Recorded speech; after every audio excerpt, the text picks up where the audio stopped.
लेकिन अमीर बाप की बेटी सृष्टि पर उसकी माँ जान छिड़कती। मेरी बेटी कितनी प्यारी है, भगवान सबको सृष्टि जैसी बेटी दे। सृष्टि धीरे धीरे बड़ी होती है।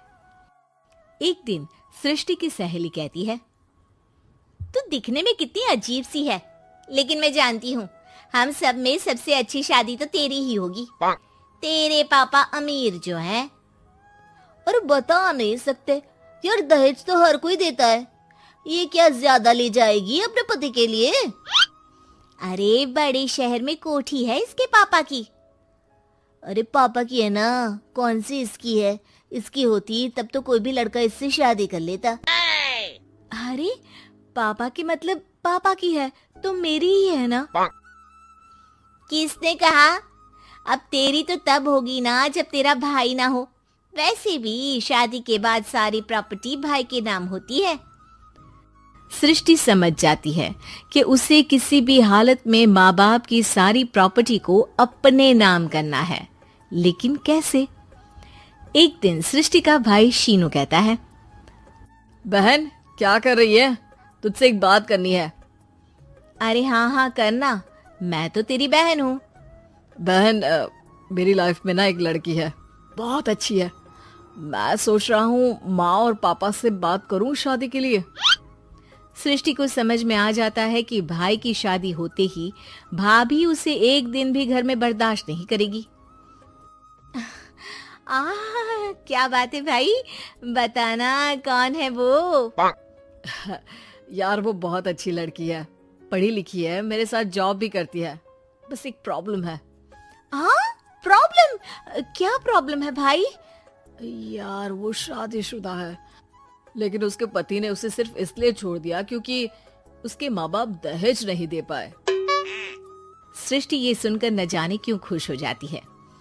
अरे भाई तो क्या हुआ, लड़की तुझे तो पसंद है ना? शीनू को लगता है कि बहन उसे समझ रही है।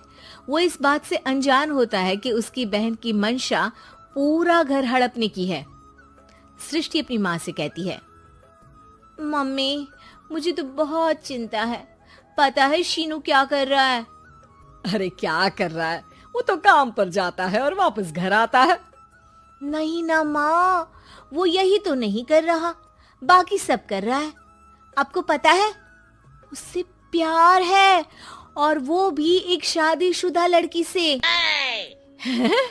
ये क्या हो गया, मैं सोसाइटी में क्या मुंह दिखाऊंगी? अरे तेरे पापा तो यही कहेंगे कि मैंने ही उसे बिगाड़ दिया है। माँ देखो, मेरी बात मानो, पापा पर भी विश्वास करने की जरूरत नहीं है। अब आप ही बताओ, पापा इतनी देर घर के बाहर रहते हैं क्यों? बोलो। अरे बेटा वो तो नौकरी करते हैं ना। तू बहुत भोली है माँ, पापा का ऑफिस तो 7 बजे खत्म हो जाता है, लेकिन देखो कितनी देर से आते हैं। अरे नहीं नहीं बेटा, ऐसी कोई बात नहीं है। सृष्टि माँ को एक औरत से बात करते पिता की फोटो दिखाती है। देखो माँ कैसे हैं पापा, मैं ना कहती थी कि पापा सही नहीं है। मैं तेरे पापा से बात करूंगी, दे फोटो मुझे। ओ माँ, वो तो डिलीट हो गई। लेकिन चल, तूने तो देख लिया ना, पापा से बाद में बात कर लेना, और हाँ मेरा नाम बिल्कुल मत लेना। हाँ माँ।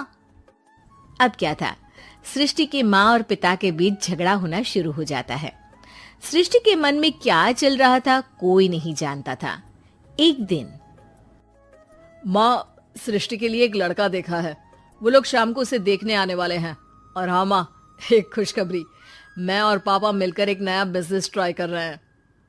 शाम को लड़का आता है, सांवले रंग का। सृष्टि को तो बिल्कुल भी पसंद नहीं आता।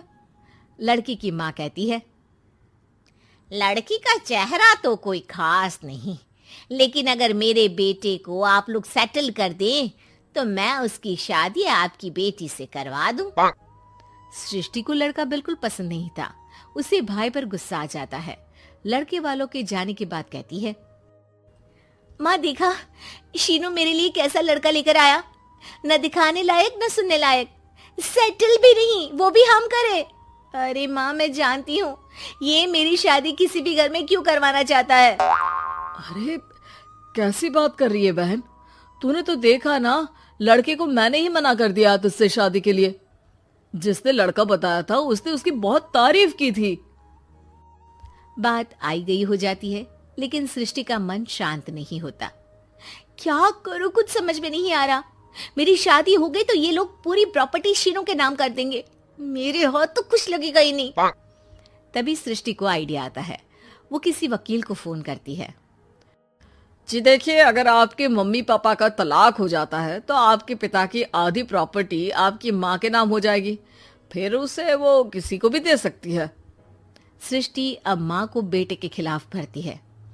माँ, शीनू पर नजर रखा करो। वो जिस लड़की के प्यार में है ना, वो शादीशुदा है। यहाँ आएगी, सारा पैसा, रुपया, जमीन, जायदाद सब हड़प लेगी। पापा का भी हाल तुमसे छुपा नहीं है। ऐसा ना हो कि मैं और आप एक दिन सड़क पर भीख मांगे। हे भगवान, मैं तो जीते जी मर जाऊंगी अगर ऐसा हो गया तो। ऐसा हो गया नहीं माँ, ऐसा ही होगा। अभी समय है, आगे का सोच लो। मैं तो कहती हूँ पापा से आधी प्रॉपर्टी लेकर अलग हो जाओ। पापा की आधी प्रॉपर्टी भी हम लोगों को अगर मिल जाती है ना, तो अगले 7 जन्म सफल समझो। बेचारी माँ बेटी के कहने पर पति से तलाक लेकर अलग हो जाती है। सृष्टि अब पैसों से गाड़ी और अपने दूसरे महंगे शौक पूरे करने लगी। उसके दोस्त भी उसके पैसे इस्तेमाल करते। सृष्टि, कल तुम कहाँ थी? मैं सारा दिन घर पर अकेली थी। तो मैं क्या करूं? मैंने ठेका तो नहीं लिया है ना तुम्हें संभालने का। माँ को सृष्टि से ये उम्मीद नहीं थी। वो बैठकर रोने लगती है। वहीं उसका पति यानी कि सृष्टि के पिता आ जाते हैं। मैं जानता था कि तुम्हारा यही हाल होगा, तो आपने मुझे रोका क्यों नहीं? मैं रोकता तो तुम रुकती क्या? सृष्टि के कहने पर तुमने मुझ पर अपने बेटे पर शक किया, लेकिन तुम ये भूल गई कि कैसे हम दोनों ने मिलकर जीवन में इतना सब खड़ा किया। माँ पति के गले लग जाती है। मुझे माफ कर दीजिए, मैंने आपकी कमाई का एक बड़ा हिस्सा गवा दिया। कोई बात नहीं, तुम साथ हो तो मैं ऐसी 7 प्रॉपर्टी खड़ी कर दूंगा। तभी वहां सृष्टि आ जाती है रोते हुए। माँ, मयंक ने मुझे छोड़ दिया। वो बोल रहा था जब तक मेरे पास पैसे थे तब तक ही वो मेरे साथ था। पापा, माँ, मुझे माफ कर दीजिए।